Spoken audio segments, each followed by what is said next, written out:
the organizers of this August summit, the nation owes you a debt of gratitude. Once again, my name is Ikechukwu Obiorah, and I submitted a bill to the National Assembly for the amendment of the Constitution to provide for the establishment of an independent as in small case, independent National Electoral Commission. And that bill is pending. So I'd like to give you just a little background on that. I observed that, I don't know whether you noticed too, that there is an enduring consensus amongst Nigerians that the prevalence in the nation of hunger and want, poor education and illiteracy, of disease and healthcare crisis for families, of squalor and slum dwelling, you could even add constructive homelessness, of unemployment, of insecurity, is because of the prevalence of poor leadership amongst the three tiers and arms of government. Nigerians also agree that the poor leadership, including me, because I was a member of the 6th Senate, one thing we must make clear is that all of us political leaders are part of the problem, all of us. So that this poor leadership is a direct result of stolen elections and rigged elections. Dr. Bugaje says that we must address rigging. It is because of rigging that we have poor leadership in the country, because the people are not able to vote their conscience and hold the emerging leaders accountable. And the reason why we have rigged elections perennially, constantly, is mainly because of the conflict, the debilitating conflict of interest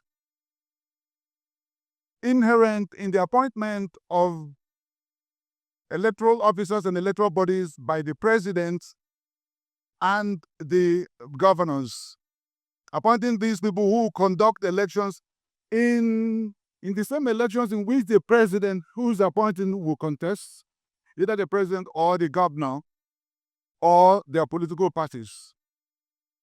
But what can we do? So my bill seeks to strip and transfer the power of appointment from the president and the governor to neutral entities.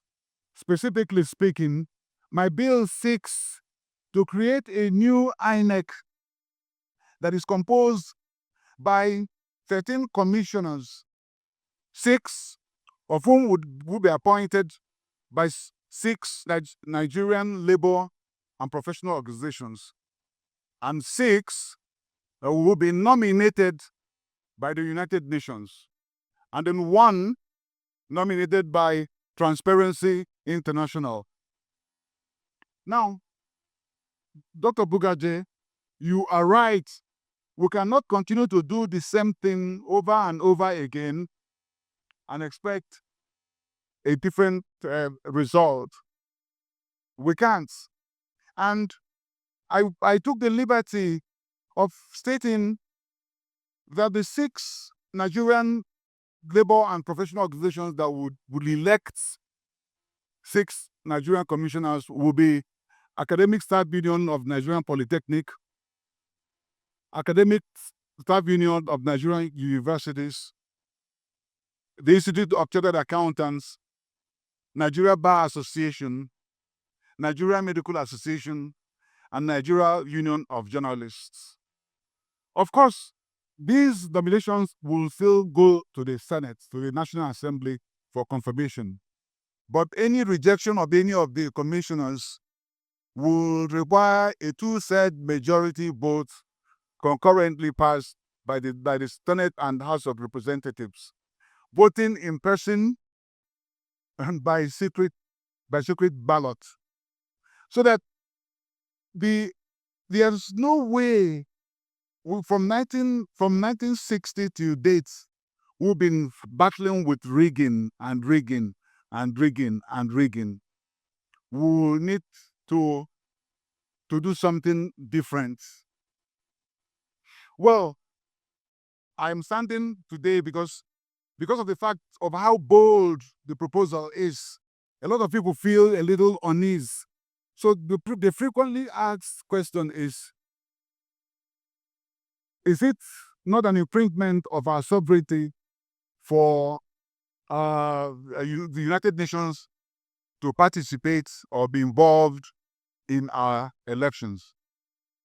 So, and the answer, let me tell you, I gave a lecture to Muslim Tertiary Students Association 3 months ago, and I laid it out for them clearly that the answer is no, it will not affect our sovereignty, because it is Nigeria as a sovereign nation that would make that request.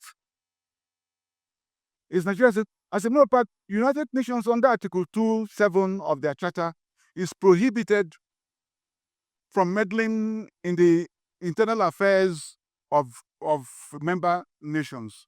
So they wouldn't do that. But those member nations who give consent for the United Nations to help them, to assist them, would receive that assistance. Assistance like humanitarian aid, electoral process, peacekeeping. Those who give that consent will receive that. As a matter of fact, it is noteworthy to see that the United Nations has given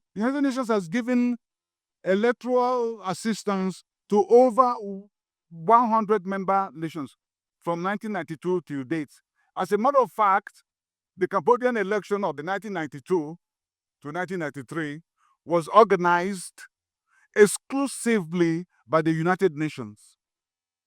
And it is also gratifying to know that from the comment sections that I have looked at, Nigerians agree that the involvement of United Nations would bring transparency, neutrality, and competence, because of the fact that these nominees will be least likely to succumb to corruption, to bribery, or intimidation, and they will bring competence. We're talking about vote buying, vote this. It's just incompetence, because if we had secret booths where people will go in and vote, it means that the vote buyer will not be able to confirm where his customer, the vote seller, will vote in secret.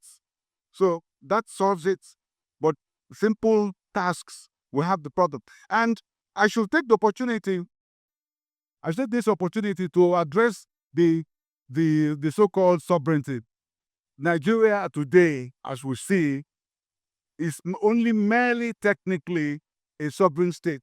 Technically, that is what it is, because the Treaty of Westphalia that brought out the concept of sovereignty made it such that the very first thing, the equation of sovereignty, was the provision of socio-economic benefits to the people, protection from violence and all that. Today in Nigeria, most parts of the northern Nigeria have been lost to bandits. Most parts, sometimes 30%, sometimes 40%. So we are not able to protect our brothers and sisters up north. So where is the sovereignty? All of us Nigerian leaders, depend on foreign nations for our medical needs.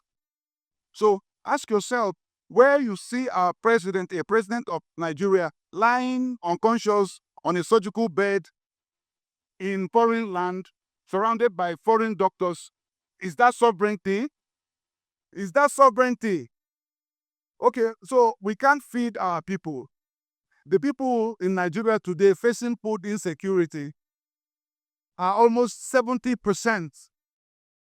If you cannot feed your person, your people, and you're dependent on importing food, which will not be enough, is that sovereignty? That is not sovereignty. And just should mind that in the next 10 years will be about 300 million people. And what will happen? Since independence, we have spent over 2 trillion in infrastructural development. But unfortunately, 99% of all that big money we spent went abroad because of lack of technical competence in Nigeria. So is that sovereignty? Okay, natural resources. We have mined, harvested, and shipped out our natural resources. And we get only 10%. That rather than 100 people, get only 10%. But the people who ship these to, what do? They process it, refine it, and sell it and get 70%. So meaning that we have enslaved ourselves to the foreign nations. Is that sovereignty? So I am just saying that let's not go and hide under this issue of sovereignty. Let us stop the dispersal. Let us come together under this bill. Let us all come together under this bill to get the National Assembly to pass the bill. And somebody said that it was too late now. It's not too late because our constitutional imperative trumps everything. If we change the constitution tomorrow as to make my bill the epicenter of our electoral process, then that is the ground norm. So there's no lateness. Only when we have honest elections can we deal with the problems of Nigeria. Okay? Thank you so much. Thank you very much, distinguished Senator Ikechukwu Obiorah, for that lengthy but, of course, meaningful contribution.